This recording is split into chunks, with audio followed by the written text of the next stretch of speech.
ലഹരിക്കെതിരെ നമ്മൾ മതജാതി വർണ്ണവർഗ വ്യത്യാസമില്ലാതെ ഒരുമിച്ച് നിൽക്കണമെന്ന് ഞാൻ പറയുമ്പോൾ തന്നെ നിങ്ങൾക്ക് ഞങ്ങളോട് ചോദിക്കാം, നിങ്ങൾക്ക് എന്താണ് ഒരു പരിഹാരം പറയാനുള്ളത്? ഞങ്ങൾക്കൊരു പരിഹാരം പറയാനുണ്ട്. അത് മനുഷ്യന്റെ മനസ്സിനാണ് പരിവർത്തനം വരേണ്ടത്.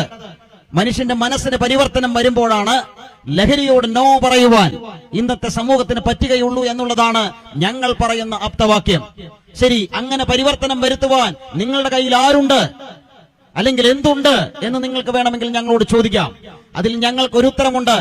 2000-ൽ പരം വർഷങ്ങൾക്ക് മുമ്പ് ജനിച്ച് ജീവിച്ച് മരിച്ച് അടക്കപ്പെട്ട് ഉയർത്തെഴുന്നേറ്റ ശ്രീ യേശുക്രിസ്തുവാണ് അതിനുള്ള ഉത്തരം. യേശുക്രിസ്തു എന്റെയും നിങ്ങളുടെയും രക്ഷകനാണ്. ക്രൂശിക്കപ്പെട്ട ക്രിസ്തുവിനെ, മരണത്തെ ജയിച്ചുയർത്തെഴുന്നേറ്റ ക്രിസ്തുവിനെ, പ്രവാചകനിലും വലിയവനായ ക്രിസ്തുവിനെ, മാനവരിൽ മഹോന്നതനായ ക്രിസ്തുവിനെ, ലോകത്തിന്റെ വെളിച്ചമായ ക്രിസ്തുവിനെ, വഴിയും സത്യവും ജീവനുമായ ക്രിസ്തുവിനെ, ഏറ്റവും കൂടുതൽ ലോകത്തിൽ വായിക്കപ്പെടുന്ന ക്രിസ്തുവിനെ ഞങ്ങൾ ഇവിടെ ഉയർത്തുന്നു.